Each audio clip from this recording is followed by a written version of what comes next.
অন্যদিকে আমরা দেশের অন্য প্রান্তের ছবি আপনাদেরকে দেখাতে চলেছি। বৃষ্টি বিপর্যয় বিপর্যস্ত দেশের একাধিক রাজ্য, কোথাও ধস, কোথাও বন্যা। অক্টোবরে অতিবৃষ্টি, প্রায় একই সময় বিপর্যস্ত কেরল, উত্তরাখণ্ড, উত্তরবঙ্গ। পুরী থেকে মহাবালেশ্বর, আসানসোল থেকে নৈনিতাল, দেশ জুড়ে একই ছবি। জলবায়ু পরিবর্তনে কি দায়? দেখুন।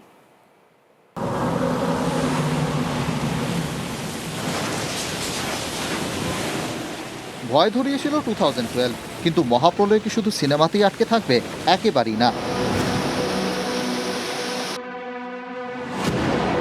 মহাপ্রলয় বাস্তবের মাটিতেও। বর্ষা জুড়ে ভারতের ছবি সে কথাই বলছে। শুধু ভারত কেন, জার্মানি, চীনের বন্যাতেও একই প্রবণতা। অল্প সময়ে বেশি বৃষ্টি, মুষলধারার পরেই মুহূর্তে বিপদসীমার ওপর একের পর এক নদী।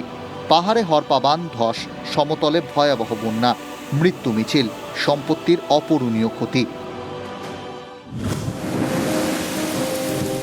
মহারাষ্ট্রের মহাবালেশ্বরে এমনিতেই বৃষ্টি বেশি হয়, কিন্তু তা বলে 24 ঘন্টায় 600 মিলিমিটার বৃষ্টি আর 48 ঘন্টায় 1050 মিলিমিটার বৃষ্টি।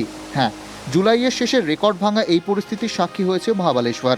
সেপ্টেম্বরের মাঝামাঝি পুরী জেলার অস্তরঙে একদিনে 530 মিলিমিটার বৃষ্টি হয়। ওই দিনই গুজরাটের জুনাগড়ে বিসাবদারে বৃষ্টি হয়েছিল 347 মিলিমিটার। 2 মাসের বৃষ্টি একদিনেই।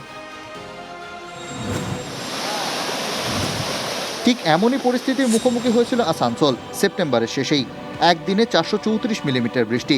আসানসোলের প্রবীণরাও বলছেন, এমন লক্ষ্মী ছাড়া বৃষ্টি কোনোদিন দেখেননি তাঁরা।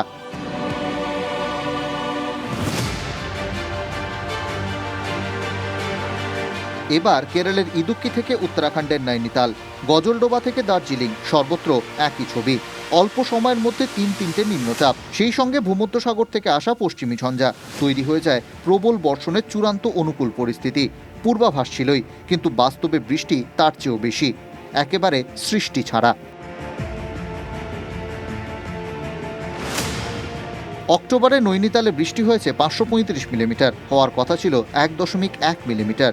49,000% বেশি বৃষ্টি হয়েছে সেখানে। চাম্পাওয়াতে বৃষ্টি হয়েছে 345 মিলিমিটার, হওয়ার কথা 3 মিলিমিটার। বেশি বৃষ্টির পরিমাণ 11,500%। উত্তরবঙ্গের গজলডোবায় অক্টোবরে বৃষ্টি 342 মিলিমিটার, হওয়ার কথা 3 মিলিমিটার। 11,400% বেশি বৃষ্টি সেখানে। দার্জিলিংয়ে বৃষ্টি হয়েছে 234 মিলিমিটার, হওয়ার কথা 3.3 মিলিমিটার। 7,000% বেশি বৃষ্টি হয়েছে সেখানে।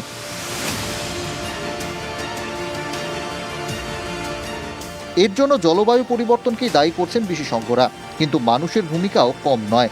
পাহাড় থেকে সমতল দখল হচ্ছে নদী, নদী জল ধরতে না পারলে বন্যা ঠেকাবে কে? শহরের নিকাশিও কি জলবায়ু পরিবর্তনের কথা ভেবে তৈরি হচ্ছে? প্রশাসনের সক্রিয়তা কোথায়? ভাবার সময় কিন্তু ফুরিয়ে যাচ্ছে।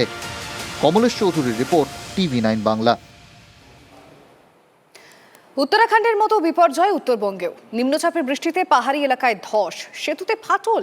নিম্নচাপ দুর্বল হলেও বিহারের উপর রয়েছে ঘূর্ণাবর্ত, এর প্রভাবে দিনভর প্রবল বৃষ্টি উত্তরবঙ্গে। সতর্কতা জারি দার্জিলিং, কালিম্পং, জলপাইগুড়ি, কোচবিহার, আলিপুরদুয়ারে। সিকিমের পরিস্থিতিও বেশ খারাপ, টানা বৃষ্টিতে বিপর্যস্ত সিকিম।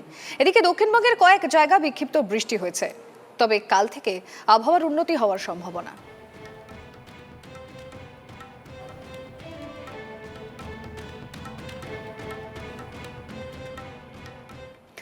প্রকৃতির এই রোষানল থেকে রেহাই পায়নি কুইন অফ হিলসও। দার্জিলিং পাহাড়ের বহু এলাকা ক্ষতিগ্রস্ত, ধস নেমে বন্ধ অনেক রাস্তা। শিলিগুড়ি সিকিম 10 নম্বর জাতীয় সড়কের একাধিক জায়গায় ধসে ক্ষতি। রংপো ব্রিজেও ফাটল দেখা দিয়েছে। সিকিমে অতি ভারী বৃষ্টির জেরে তিস্তার জলস্তর বিপজ্জনক মাত্রায় বেড়েছে। ত্রিবেণীর কাছে রাস্তার উপর দিয়ে তিস্তার জল বইছে।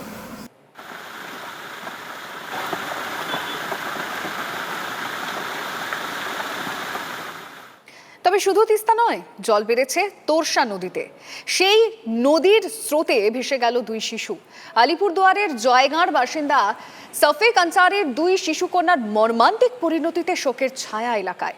ভুটানের জলে বিপর্যয়, এমনটাই ব্যাখ্যা প্রশাসনের। 2 শিশুর একজনের বয়স 8, অন্যজনের বয়স 10। দুজনেই তোরসা নদীতে শৌচকর্ম করতে গিয়েছিল। আচমকা পার ভাঙায় টাল সামলাতে না পেরে ভেসে যায়। শিশু দুটিকে বাঁচানোর প্রাণপণ চেষ্টা করেছিলেন প্রত্যক্ষদর্শীরা, কিন্তু প্রবল স্রোতের সামনে কিছুই করা যায়নি।